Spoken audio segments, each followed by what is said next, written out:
ತನಿಖೆ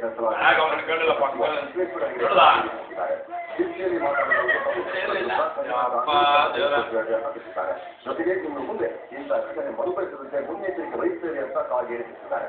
ಇನ್ನು SSLC ಪರೀಕ್ಷೆಯ ಬಗ್ಗೆ ಮಾತನಾಡಿದವರು ಈ ಪರೀಕ್ಷೆಯನ್ನ ಪಾರದರ್ಶಕವಾಗಿ ನಡೆಸಲು ಆದೇಶ ನೀಡಿದ್ದೇನೆ ಅಂತ ಹೇಳಿದರು. ಇದಕ್ಕೆ ಸಂಬಂಧಪಟ್ಟ ಇಲಾಖೆಗಳಿಗೆ ಸರಿಯಾದ ಕ್ರಮಕ್ಕೆ ಆದೇಶ ನೀಡಿದ್ದೇನೆ ಅಂತ ಕಾಗೇರಿ ಈ ಸಂದರ್ಭದಲ್ಲಿ ಹೇಳ್ತಾರೆ. ಜೊತೆಗೆ ಹಿಂದೆ ಮರುಪರೀಕ್ಷೆಯ ದಿನಾಂಕವನ್ನ ಘೋಷಣೆ ಮಾಡುವುದಾಗಿ ಸಚಿವರು ತಿಳಿಸಿದ್ದಾರೆ.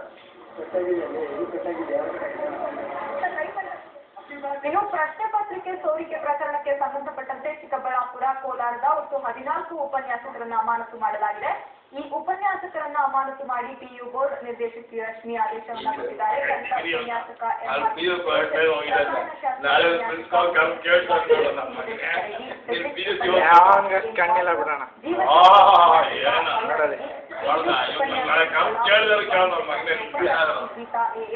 ಅರ್ಥಶಾಸ್ತ್ರ ಉಪನ್ಯಾಸಕ ವೆಂಕಟೇಶ್, ವಾಣಿಜ್ಯಶಾಸ್ತ್ರ ಉಪನ್ಯಾಸಕ ಶ್ರೀನಿವಾಸ್, ಜೀವಶಾಸ್ತ್ರ ಉಪನ್ಯಾಸಕ ಚಂದರ್, ಅರ್ಥಶಾಸ್ತ್ರ ಉಪನ್ಯಾಸಕ KN ಗೋಪಾಲಪ್ಪ, ವಾಣಿಜ್ಯಶಾಸ್ತ್ರ ಉಪನ್ಯಾಸಕ ವೆಂಕಟರೆಡ್ಡಿ, ರಸಾಯನಶಾಸ್ತ್ರ ಉಪನ್ಯಾಸಕ ಕೃಷ್ಣರೆಡ್ಡಿ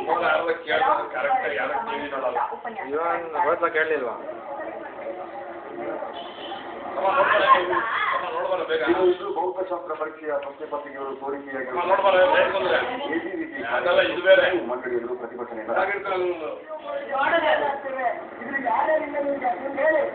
ಮಂಡ್ಯ ಮತ್ತು ಕೋಲಾರದಲ್ಲಿ ಸೋಮವಾರ ಗಣಿತ ಪ್ರಶ್ನೆ ಪತ್ರಿಕೆ ಕೂಡ ಲೀಕ್ ಆಗಿದ್ದು, ಇದಕ್ಕೆ ಸಂಬಂಧಪಟ್ಟಂತೆ ಈಗ ಮಂಡ್ಯದಲ್ಲಿ ಕೂಡ ಪ್ರತಿಭಟನೆ ಮಾಡ್ತಾ ಇದೆ.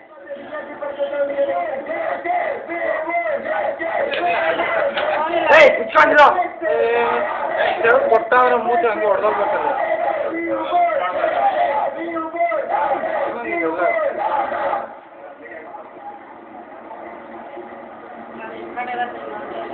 ಕಣ್ಣಿಲ್ಲ ನೋಡು.